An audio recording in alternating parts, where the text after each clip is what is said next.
select your subtitles language.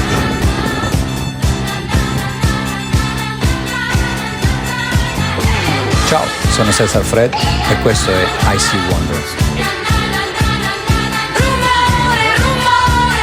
Un progetto in cui sono alla ricerca della mia nuova voce, facendo qualcosa che un po' spaventa sempre.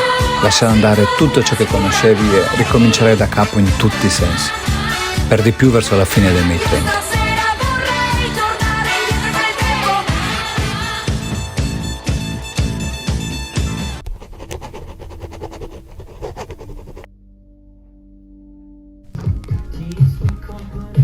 È il concetto del learning by doing che mi porta qui, ad esplorare una nuova lingua e una nuova cultura, e nuovi modi di esprimere e condividere quel senso di meraviglia che percepisco guardandomi attorno nel quotidiano.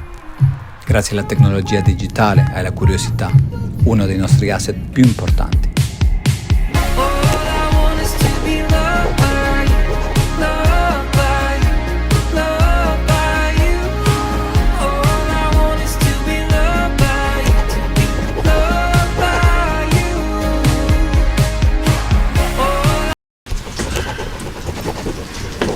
Okay, location, shack. And the days are starting to blur together. On to. The language is a pain, but, you know, I figure it's like field stripping a weapon. Just repetition, repetition. Nari. Nari. This is a very important part of it. Norm's attitude has improved lately. But it's not just I'm seeing you in front of me. It's I see into you. I see. It's good he's back on board, but he thinks I'm a I scoundrel. understand you. So you gotta get this, okay?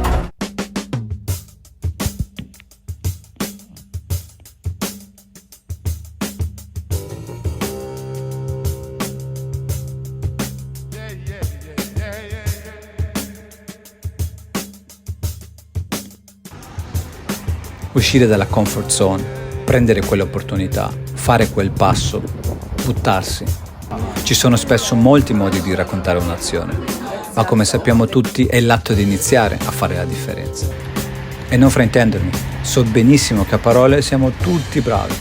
E fidati, te lo dice uno che con la procrastinazione ci sta ancora facendo i conti. Spesso le abitudini controproducenti sono le più difficili da superare. Un po' per via di quel perfezionismo sociale a cui siamo stati abituati, la paura di fallire e la paura di deludere le aspettative di chi per noi è importante. Comune denominatore? La paura. Ma come sempre, per un cambiamento sostenibile ci vuole tempo. Intanto però abbiamo dato il primo passo.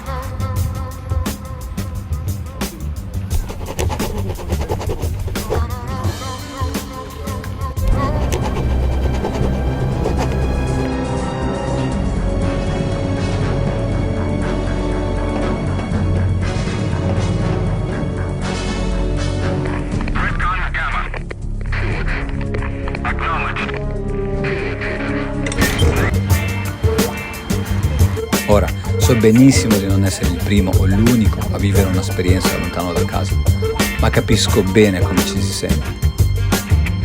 Ed è il senso di solitudine a giocare un grande ruolo in questa esperienza spesso dal sapore dolce e amaro. Motivazione anche sufficiente per non iniziarla. D'altro canto, so anche che in tanti vorrebbero tentare un cambiamento, ma spesso la paura del rischiare e fallire ci blocca tutti. Se ci pensi però, il rischio è anche un'opportunità di scoprire altro su noi stessi, perché diventiamo vulnerabili, ci mettiamo sotto sforzo e in questo modo, proprio come il carbonio sotto sforzo, diventiamo qualcosa di nuovo.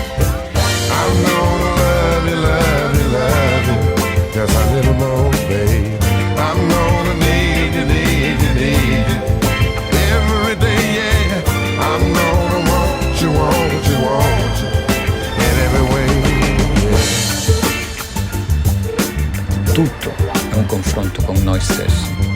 Tutta un'avventura alla scoperta delle altre possibili versioni di noi stessi.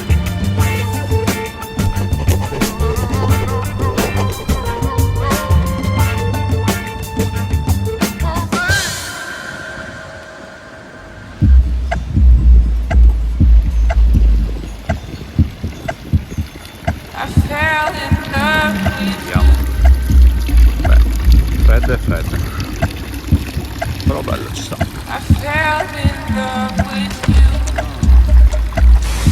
C'è una mezza.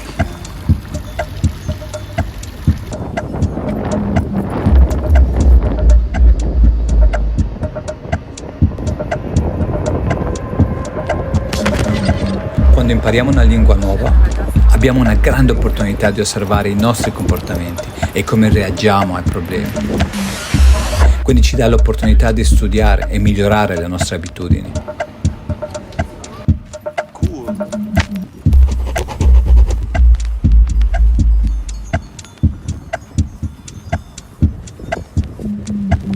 Un esempio in generale. Quando è per noi il momento migliore per studiare?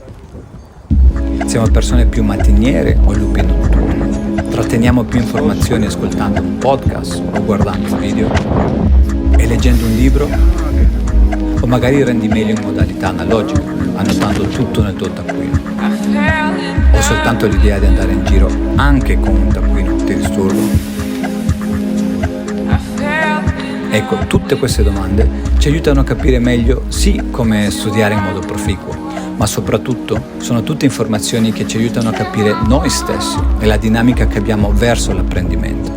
E non solo delle lingue, ma in ogni aspetto della vita. In parole povere, ci aiuta a capire come funzioniamo.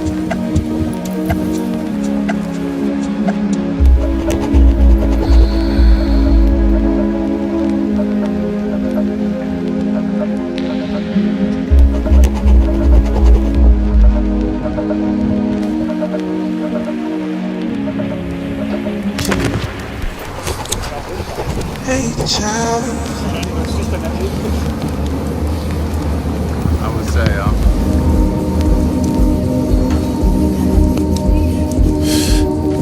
I will always be there for you.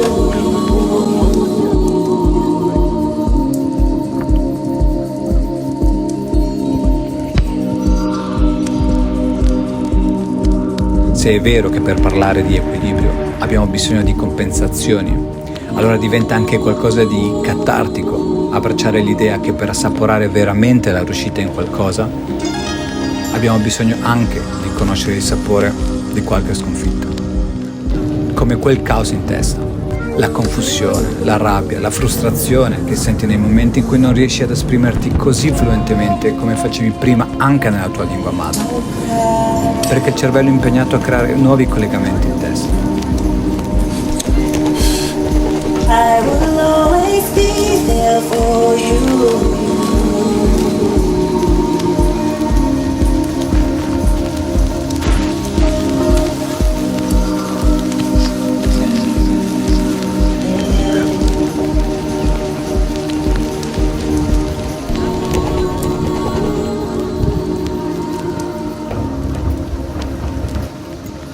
È tutto nuovo, ma sembra di non sapere più nulla.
It's so hard for me tomorrow.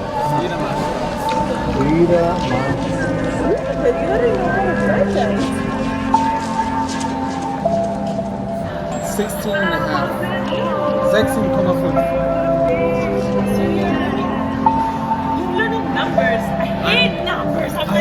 I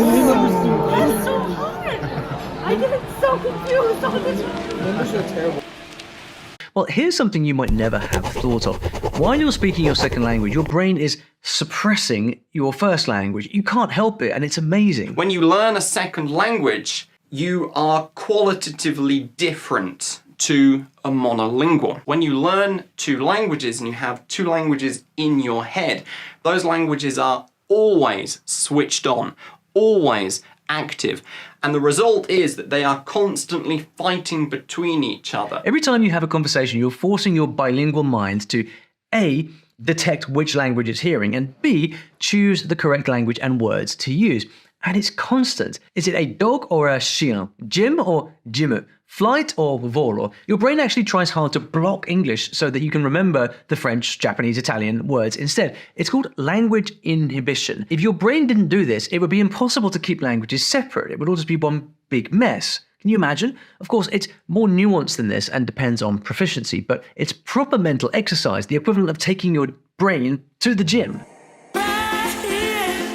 Il fascino per le lingue, dunque, è davvero un rapporto d'amore e odio. Nel mio caso è un amore lungo una vita. Sono cresciuto viaggiando e il doversi adattarsi spesso credo abbia rafforzato la mia curiosità, perché spesso in contatto con altre culture, lingue e mentalità differenti. Ecco da dove arriva la mia passione per la comunicazione, parlata, scritta e visiva. Credo fermamente che uscire dalla nostra comfort zone aumenti le possibilità che abbiamo di creare qualcosa di bello da condividere.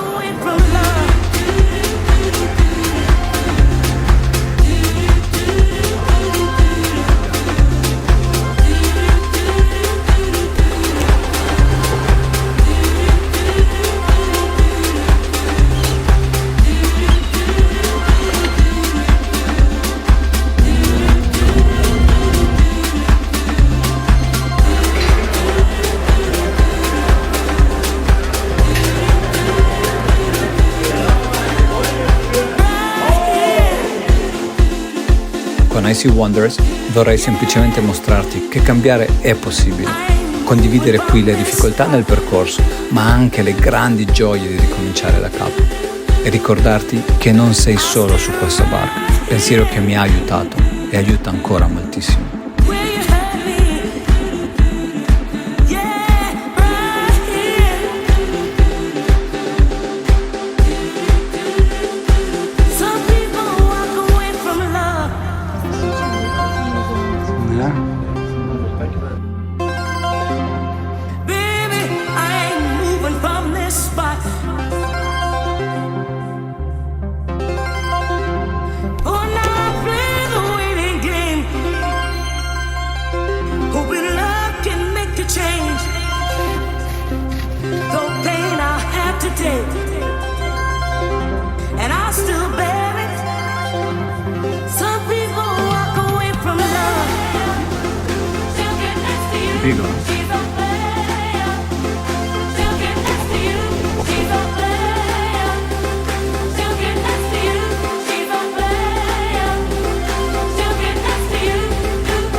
Alla fine siamo tutti fatti di connessioni.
per salutarci vorrei finire con questo testo. In spagnolo l'attenzione è qualcosa che si presta perché la si vuole indietro. In francese si fa attenzione perché non c'è se non si fa. In inglese l'attenzione si paga perché è qualcosa di prezioso. E in tedesco l'attenzione si regala perché è considerata un regalo che viene dato. Mamma mia, e c'è solo un piccolo esempio di come imparare una nuova lingua cambi davvero e arricchisca il nostro modo di pensare, insieme alla percezione che abbiamo degli altri, nostri amici umani.